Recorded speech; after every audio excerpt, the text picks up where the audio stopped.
এখন তো বংশীবাবুর দিদুন চলে গেছে, তাই এখন তো আমাকে ছাড়া গতি নেই।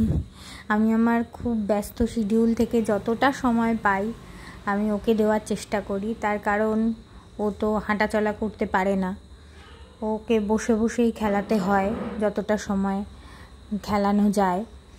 তো বেশিরভাগ সময় ও বাস্কেটে বন্দিই থাকে, তার কারণ ডাক্তারের কড়া ইনস্ট্রাকশান আছে যাতে ও বেশি অ্যাক্টিভিটি না করে, তাহলে ও দ্রুত সেরে উঠবে।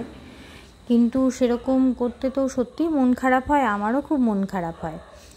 তো সেই কারণে আমি যতটুকু সময় পাই তখন ওকে একটু কোলে নিয়ে নিজের কাছে রাখি, একটু বসিয়ে বসিয়ে খেলানোর চেষ্টা করি। তার কারণ এই সময়টাই ও যে বয়সের বেড়াল ছানা, সেই সময় ছানাগুলো সব দৌড়ে বেড়ায়, ভীষণ হাইপার অ্যাক্টিভ থাকে। ওরা এখন দৌড়ে বেড়াবে, লাফালাফি, হুটোপুটি, খেলা করবে, সেগুলো কিচ্ছু করতে পারে না।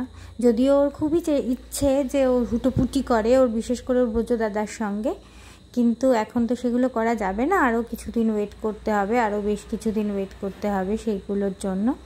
তাই একটু বসে বসে আমরা একটু পালক খেলনা নিয়ে খেলা করছি। এখন একটু মোবাইল দেখি, আমরা একটু মোবাইল দেখতেও ভালোবাসি, তাই তো বংশীবাবু?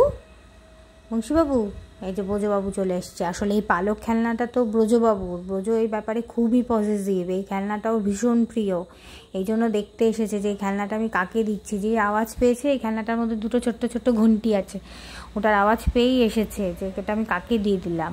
এ তোমার ছোট্ট ভাইকেই তো দিয়েছি, এই যে তুমিও খেলো, আবার ভাইও খেলবে। এই তো কি সুন্দর ধরেছে ব্রজবাবু, বা বা বা, আবার একটু ভাইকে দিই। এই তো বংশীবাবুও কি সুন্দর ধরতে পারে।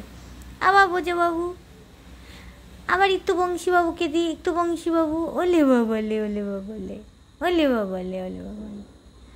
ব্রজ কিন্তু ভীষণ সুন্দর করে ওকে মেনে নিয়েছে, খুব ভালোবাসে ওকে। বিশেষ করে যখন ইঞ্জেকশান দিতে আসে, তখন যখন ও ব্যথায় চিৎকার করে ওঠে, ছুটে আসবে, যে ঘরেই থাকুক না কেন ছুটে আসবে, এসে ওকে চেটে দেবে, ওকে জড়িয়ে ধরবে। ওগুলো না আমার খুব মানে সত্যি সবাইকে এটা দেখানোর ইচ্ছে করে, কিন্তু সেটা তো পারি না, কারণ তখন সে সময় ধরে থাকি, যদি ভোর থাকে, সারথি থাকে, ওরাও ধরে থাকে ওকে, তখন আর পেরে উঠি না। ওই ভিডিওটা আমার সত্যি দেখানোর ইচ্ছে হয়, এত ভালোবাসা, এত সেন্সিটিভিটি। তুই কী শেখাচ্ছিস সেটা?